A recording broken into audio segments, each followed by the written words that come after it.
विश्वामित्र और मेनका की कहानी हिंदू पौराणिक कथाओं में एक प्रसिद्ध और महत्वपूर्ण कथा है। यह कहानी ऋषि विश्वामित्र और अप्सरा मेनका के बीच के प्रेम, तपस्या और देवताओं की चालों को दर्शाती है। यह कथा न केवल प्रेम और विवेक की बात करती है, बल्कि मनुष्य की महत्वाकांक्षाओं और उसके आध्यात्मिक विकास को भी प्रदर्शित करती है। इस कहानी को विस्तार से समझने के लिए हमें इसके पात्रों, उनके संघर्षों और उनके बीच के संबंधों को गहराई से जानना होगा। विश्वामित्र का परिचय। विश्वामित्र एक महान ऋषि थे, लेकिन उनका जीवन साधारण नहीं था। वे पहले एक राजा थे जिनका नाम कौशिक था। कौशिक बहुत ही शक्तिशाली और प्रतापी राजा थे, लेकिन उनके मन में हमेशा से ही आध्यात्मिक ज्ञान और तपस्या की लालसा थी। एक बार जब वह ऋषि वशिष्ठ के आश्रम में गए तो उन्होंने देखा कि वशिष्ठ के पास एक दिव्य गाय कामधेनु है जो किसी भी इच्छा को पूरी कर सकती है। कौशिक ने वशिष्ठ से उस गाय को मांगा, लेकिन वशिष्ठ ने इनकार कर दिया। इससे क्रोधित होकर कौशिक ने वशिष्ठ से युद्ध किया, लेकिन वशिष्ठ की आध्यात्मिक शक्ति के आगे वह हार गए। इस घटना ने कौशिक के मन में एक गहरा परिवर्तन ला दिया। उन्होंने राजपाट छोड़कर तपस्या करने का निर्णय लिया। उन्होंने अपना नाम बदलकर विश्वामित्र रख लिया और कठोर तपस्या करने लगे। उनकी तपस्या इतनी कठोर थी कि देवताओं को भी उनकी शक्ति से डर लगने लगा। विश्वामित्र ने अपनी तपस्या के बल पर कई दिव्य शक्तियां प्राप्त कीं और उन्होंने ब्रह्मर्षि बनने की इच्छा की। मेनका का परिचय। मेनका एक अप्सरा थी जो स्वर्गलोक में रहती थी। अप्सराएं देवताओं के लिए नृत्य और संगीत का आनंद प्रदान करती थीं। मेनका बहुत ही सुंदर और आकर्षक थी और उसकी सुंदरता के बारे में पूरे स्वर्गलोक में चर्चा थी। देवताओं ने उसे कई बार अपने कार्यों के लिए उपयोग किया था, जैसे कि ऋषियों की तपस्या भंग करने के लिए।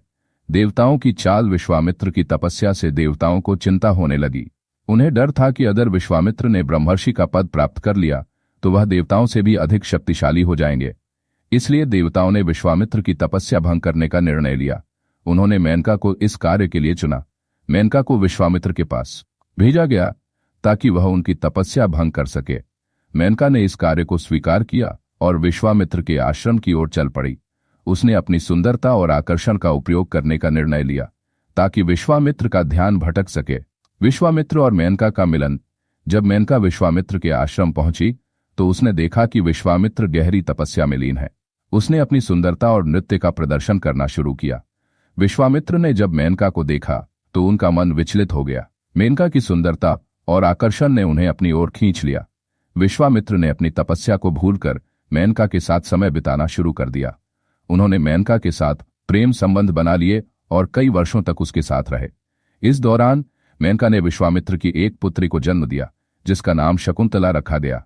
विश्वामित्र का पश्चाताप। कुछ समय बाद विश्वामित्र को अपनी गलती का एहसास हुआ। उन्होंने महसूस किया कि उन्होंने अपनी तपस्या को त्याग दिया है और अपने लक्ष्य से भटक गए हैं। उन्होंने मेनका को छोड़ने का निर्णय लिया और फिर से तपस्या करने के लिए चले गए। मेनका को विश्वामित्र के इस निर्णय से बहुत दुख हुआ, लेकिन वह जानती थी कि उसका कार्य पूरा हो चुका है। उसने शकुंतला को एक ऋषि के आश्रम में छोड़ दिया और स्वर्गलोक वापस चली गई। शकुंतला की कहानी। शकुंतला का पालन पोषण ऋषि कण्व के आश्रम में हुआ। वह बहुत ही सुंदर और गुणवान थी। बाद में शकुंतला की मुलाकात राजा दुष्यंत से हुई और उन्होंने प्रेम विवाह किया। शकुंतला और दुष्यंत की कहानी भी हिंदू पौराणिक कथाओं में बहुत प्रसिद्ध है। विश्वामित्र की तपस्या और ब्रह्मर्षि पद। विश्वामित्र ने फिर से कठोर तपस्या शुरू की। इस बार उन्होंने अपने मन और इंद्रियों पर पूर्ण नियंत्रण प्राप्त कर लिया। उनकी तपस्या इतनी कठोर थी कि देवताओं ने उनकी शक्ति को स्वीकार कर लिया। अंत में ब्रह्मा ने प्रकट होकर विश्वामित्र को ब्रह्मर्षि का पद प्रदान किया। विश्वामित्र ने अपनी तपस्या और संयम के बल पर वह सब कुछ प्राप्त कर लिया जिसकी उन्होंने इच्छा की थी। उन्होंने सिद्ध कर दिया कि मनुष्य अपनी इच्छा शक्ति और तपस्या के बल पर कुछ भी प्राप्त कर सकता है। कहानी का संदेश। विश्वामित्र और मेनका की कहानी हमें कई महत्वपूर्ण संदेश देती है। यह कहानी हमें बताती है कि मनुष्य की महत्वाकांक्षाएं उसे कितनी ऊंचाइयों तक ले जा सकती हैं, लेकिन साथ ही यह भी दिखाती है कि मनुष्य को अपने लक्ष्य के प्रति सजग रहना चाहिए और विचलित नहीं होना चाहिए। विश्वामित्र ने अपनी तपस्या के दौरान कई बार विचलित होने का प्रयास किया गया, लेकिन अंत में उन्होंने अपने लक्ष्य को प्राप्त कर लिया। यह कहानी हमें यह भी सिखाती है कि प्रेम और आकर्षण मनुष्य को उसके लक्ष्य से भटका सकते हैं, लेकिन अगर मनुष्य अपने संकल्प में दृढ़ है तो वह किसी भी बाधा को पार कर सकता है। निष्कर्ष। विश्वामित्र और मेनका की कहानी हिंदू पौराणिक कथाओं में एक महत्वपूर्ण स्थान रखती है।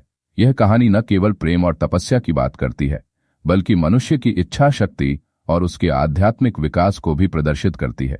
विश्वामित्र ने अपनी तपस्या के बल पर ब्रह्मर्षि का पद प्राप्त किया, जो यह दिखाता है कि मनुष्य अपनी इच्छा शक्ति और संयम के बल पर कुछ भी प्राप्त कर सकता है। इस कहानी से हमें यह सीख मिलती है कि हमें अपने लक्ष्य के प्रति सजग रहना चाहिए और किसी भी प्रलोभन में नहीं फंसना चाहिए। विश्वामित्र ने अपनी तपस्या के दौरान कई बार विचलित होने का प्रयास किया गया, लेकिन अंत में उन्होंने अपने लक्ष्य को प्राप्त कर लिया। यह कहानी हमें यह भी सिखाती है कि प्रेम और आकर्षण मनुष्य को उसके लक्ष्य से भटका सकते हैं, लेकिन अगर मनुष्य अपने संकल्प में दृढ़ है तो वह किसी भी बाधा को पार कर सकता है। New chat.